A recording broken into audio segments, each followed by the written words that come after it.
Welcome back, everyone, to the Discipline to Gens pod. I'm your host, Matty Betts. I'm here with Gino, Bet Openly, and Trevor. We got a Saturday UFC card today. And how did we do yesterday, boys? We did good. We went 3-1. Birthday boy went 2-0 yesterday, and I went 1-1. But his boys got it done. San Diego State ran him out of the building. Wasn't even close, and Tennessee just didn't show up yesterday. So the public was right on that one. I'm always good with fading the public. I don't mind taking it out when that happens. Gino had a good day yesterday. Gino went 6-2, covered me. I went 3-5, so I was down a couple, but we ended up 2.5 units yesterday for Discipline to Gens overall. So that's the upside is we got all this going, and one day one might be up, one might be down, and we're covering each other. So that turned out good yesterday, and we got some cool stuff going today. It's Saturday, last day before the big events here, and I'm gonna let Gino lead off here with his dog of the day. My dude, I'm actually mad. I skipped Vermont this morning, and they won by 13. I think they were -5 when I was going to give it out. So missing a loss hurts, or excuse me, missing a win hurts. But no credit there. Dog of the day, UVA, Virginia over Duke. Bet Openly has it +140 right now. A lot of people are on Duke. Duke's heating up. I get it. But this UVA team has been consistent all year. I like their defense a lot better, and you're fading the public. And I thought the line, what it opened at, was fair, and it's been bought 20 points up since then. So I thought UVA opened up at +110. I thought that was a fair line. -130 on Duke, +110 on UVA. Bet Openly was -120, +120. But I'm getting now +140 all day. So 20% gift by fading the public. No question. And then on the other side, I love the Memphis Tigers -6. I just don't think this line's right. Everything I look at, and again, it's not crazy. I know Tulane has had a good reputation all year. They're playing great basketball. I actually like this Tulane team. I just don't believe this line should be under 7.5. And 1.5 points might not seem like a lot, but it turns losers into winners. Oh, that's interesting. That's actually like dead nuts. What I got to model that is 7.7 faves today. I love it. I have a 7.5. We're right there, my dude. Yeah. That's so I'm gonna go next, and I'm gonna go back to the well 2 days in a row just because I like how they're playing, and we're gonna keep riding the Aztecs today. We're gonna take their money line, and here's why. Utah State has been hot. They've won 7 in a row, and the public is all over these guys. Like just because they've been the hot hand, the Aztecs have handily beat them by double digits both times they played this year. Like it wasn't even close. Like they beat the brakes off of them. San Diego State matches up really well against them, and versus giving up a couple points because the line moved to -2 at 110. I'm gonna take the money line at 115 over at Bet Openly and take that there. And then this is one Gino just talked about it on the UVA side. So this over under opened at like 140 or no, 139.5. It got bought down to 132.5. As soon as it hit 132.5, it started to jump back up, and sharp money started coming back in. So we're going to take the OSU Purdue over. Don't hate me, Trev.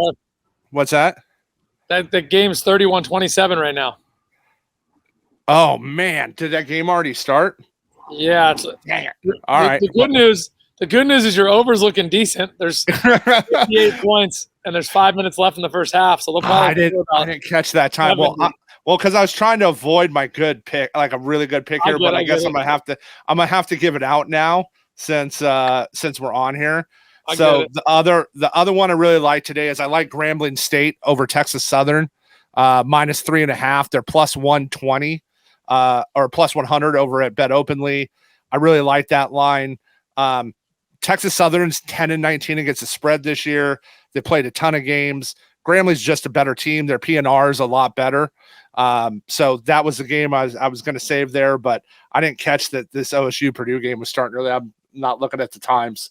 So, but we got that. But on a good note, they're going over. So hopefully everybody got it in. We posted it for our members earlier. So, and now I'm going to make the Gino's literally like veins pop out at his forehead because we're going to put Maddie's pick up today for the UFC. Here we go, Maddie.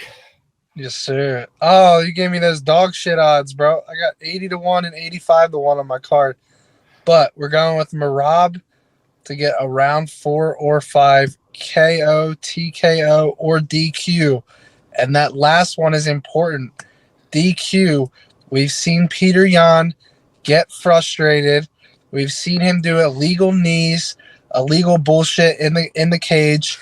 Merab is an annoying little bastard that is going to wrestle you against the cage for 5 straight rounds. And I know Peter Yan has never been finished in the UFC, but 80-1, 85-1. Merab has a crazy pace. So if this fight gets to round 4, right, if we can get past the first 15 minutes, these numbers are live for a multitude of reasons. Maybe Merab gets a TKO in the feet because Peter Yan's defending that takedown for so many minutes. Or maybe Peter Yan does something stupid and gets DQ'd. We've seen him do it. We've seen him do it now. So I like it for a variety of different reasons. I'm also on the Peter Yan round 4 and 5 knockout as well. I think that's 20-1 and 29-1 and is obviously more likely just because of his striking ability on the feet. But Merab shouldn't be underestimated on the feet either. If he starts to get those takedowns and lay some damage on Peter Yan, you never know. So I know I've given out a lot of long shots this week, but I like it. I really do. We only need one. This man's playing UFC roulette. I'm gonna support my homie and take Merab in the plus 225 money line. That's on that openly. There's like 4 or 5 grand out there right now on the feed with that bet Peter Yan, so you could literally do that right now. Oh no shit! Okay, I'm gonna take 500 of it. I'll take 500 more. I'll do a half a unit each. Yeah. Are there sharp people on Yan? Like, do they just believe? Everyone's on Yan, but he shouldn't be. He opened as a small favorite. He's a big favorite now. He shouldn't be.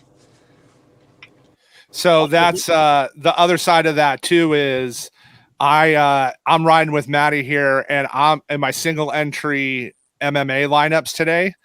I'm running Merab over Yan. So, right, if he gets that knockout, the points I'll get, right, if he gets this, not only are we going to hit an 80, 85-1, the points, like Jan's ownership, he's going to be like one of the highest owned guys today. Yeah. So, again, I want to fade the public. I want to fade the chalk, right? I don't want to eat that chalk. I'm going to take him at low ownership, right? Because when I'm doing DFS, I want to be first or I want to be last. I don't care about the middle because of how they tier it, right? I don't care if I finish 27th. Sure, I get my money back, but I want to win because it's so top heavy, or I want to be last that I missed. Because if I missed, I was on the right track. I just didn't hit it. So I'm going to fade him. I'm going to fade the public there and run that one. Well, the other thing with Merab is you could probably score, even if he gets a decision win, he could probably score a lot of points for you with takedowns. Yep. Yeah, I like him there, but just the public is all over Yan on DFS. Like it's just he's super chalk today. Yeah, makes sense. Cool. All right, well, let's do a recap. Yep. Oh, sorry, go Trev. I'm gonna let Gino recap his. Yeah. UVA, University of Virginia, is gonna beat Duke. I got him plus 140. I thought the line was fair where it opened. If they were plus 110 where it opened, I probably wouldn't have touched it. I thought it was a fair line. But you gift me 20, 30 points, 20 points more on bet openly and 30 points versus a book. Like, my dudes, that's all it takes to turn a negative into a profit. Like, that's a fucking gift. So UVA plus 140. Little bit boring bet here, but I like Memphis Tigers -6. I think Trev and I both have him at minus. I have him -7.5. He has a -7.7. He's more technical than me. I round. But that makes me feel good. It's a 1.5. It doesn't seem like a whole lot, but I'm telling you, dudes, if you can steal a 1.5 every day versus losing a 1.5 every day, you will be able to put gold chains on your neck and join Maddie at the Hard Rock Casino, pushing all in on Hold'em. We're going there. We're going tomorrow night, bro. I'll see. Oh shit, we get to meet JJ. I'm actually pumped for you guys that don't know. JJ taking the points. Bro, I'm gonna be in his ear about his pops. I want his fucking dad. If his dad's out of media and out of the NFL, I want him in gambling. I want him on. I remember him punking you, Trent, and JJ last year on the show, and I just thought he was actually perfect for like a more responsible voice of the gambling community. Yeah. Well, yeah, let's talking about that. We all kind of saw and made some quotes on, he got written off, that guy that talked about, the bet the mortgage 20 unit bomb, right? Like if you're following somebody that does that, like light your money on fire, go to a strip club, like do anything else with your money first. Like that guy isn't teaching you how to properly bet size, how to properly cap. Like he's just trying to get you to click on his stuff. Yeah, 100%, and it works. So sadly, Maddie and I study marketing, and as did you. Sadly, like I see him doing it and it works, so I want to do it, but then our integrity gets in the way, and I'm like, you get the wrong leads, the wrong clicks. Yeah, I can't do it. It makes me nuts. So we're gonna go back to back on Uncle G's birthday weekend, and we're gonna keep riding the Aztecs to win out here. I think they just match up well. Again, Utah State's been hot, and that's why the public's on them. But I have them, just to give you an idea, I have Aztecs at a 4-point favorite here. So if you're going to give me a 4-point favorite, let me take the money line at 115. I'm going to take it. That's a no-brainer for me. And then Grambling State, I really like them today.